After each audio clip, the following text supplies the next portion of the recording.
As a performance psychologist, my area of specialization is how stress affects human performance.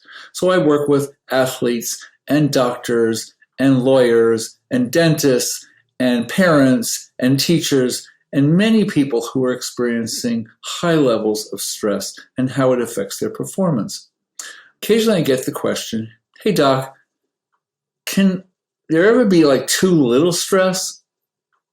And the answer to that question is actually yes. Let me show you something.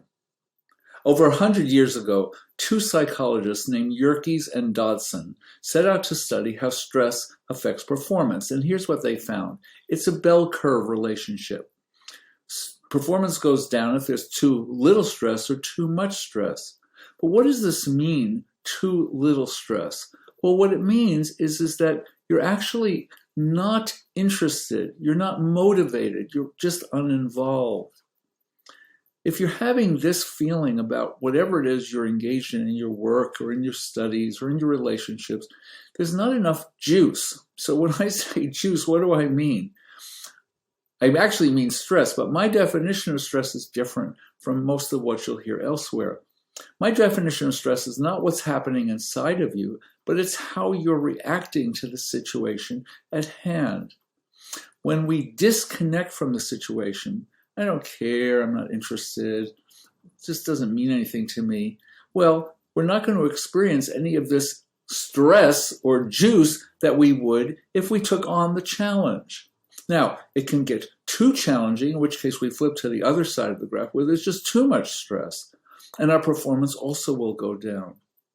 But be aware that if you're feeling uninterested and unmotivated and just not involved, that something is off. You need to have more connection. We all need to have more connection because in the connection is always the challenge of disconnecting and reconnecting. This is what athletes face all the time. And they keep striving to stay connected, to stay in the present, to deal with the challenges at hand.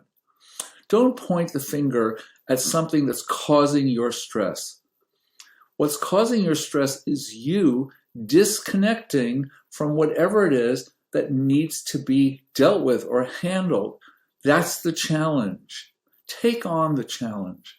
Now, frequently, when I work with some teenagers, they'll tell me, oh, I don't care, it doesn't matter, they're on that side of the graph, or they appear to be.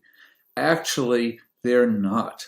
They're on the other side. They are stressed out, and then they just flip over to the other side, and I don't care. So that becomes actually a defense against really being stressed out, like with math or with having to take an SAT or ACT. And this is not just teenagers. Often with adults, when stress levels get too high, is the tendency to just want to check out, flip to the other side of the graph.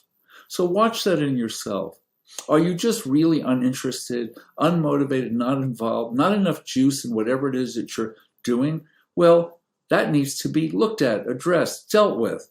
Or if you're really stressed out and you just flip over to the other side because you don't want to deal with things, that also has to be dealt with.